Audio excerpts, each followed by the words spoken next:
Ça fait 10 ans que je travaille non-stop 24 heures sur 24, 7 jours sur 7. Et si je fais cette vidéo, c'est pas pour me plaindre, au contraire. J'aurais aimé que ça dure plus longtemps. Pourquoi je fais cette vidéo? Parce que je suis famille d'accueil thérapeutique pour l'hôpital psychiatrique Édouard Toulouse à Marseille. Si je fais cette vidéo aujourd'hui pour vous, je voudrais témoigner et annoncer à tous les citoyens que les services psychiatriques de Marseille ferment, en l'occurrence le mien, service d'accueil familial thérapeutique. Mais je pense que les citoyens doivent savoir. Pour quelle raison? Puisque c'est un service public et que c'est utile, à mon sens. Mais ça, à la rigueur, vous jugerez. Et pourquoi je fais cette vidéo? Parce que ça vous concerne tous. Ça me concerne moi, mais ça vous concerne tous.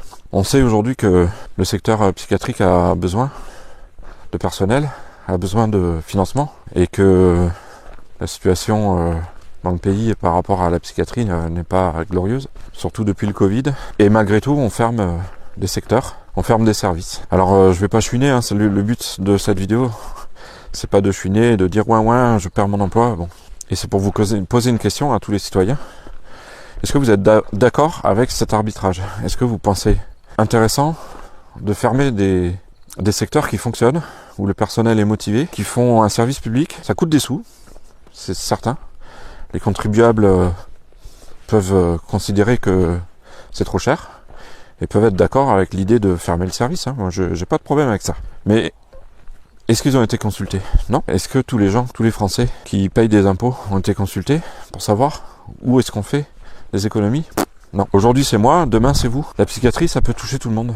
Personne n'est à l'abri d'en avoir besoin un jour. Les temps sont anxiogènes, les temps sont difficiles. Et moi je me pose la question suivante. Est-ce que par les temps qui courent, est-il vraiment pertinent de fermer des services qui fonctionnent, qui font gagner de l'argent? Et oui, parce que l'accueil familial thérapeutique coûte moins cher que d'hospitaliser les patients à l'hôpital. C'est une solution pour permettre aux patients de sortir de l'hôpital une fois qu'ils sont stabilisés. En particulier pour des patients qui ont des problèmes d'autonomie. L'accueil familial thérapeutique, le métier que j'exerce, avec 8 familles qui sont menacées aujourd'hui d'être licenciées. De mon point de vue, c'est d'utilité publique. L'arbitrage qui a été décidé par la direction, semble-t-il, c'est pour sauver d'autres services. Ok, pas de souci.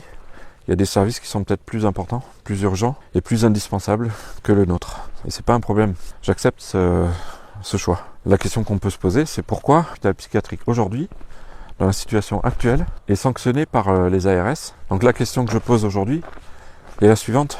Est-ce que ce ne serait pas aux contribuables de décider quel service on garde et quel service on ferme? N'y a-t-il pas des économies à faire dans des secteurs qui m'apparaissent à moi moins indispensables?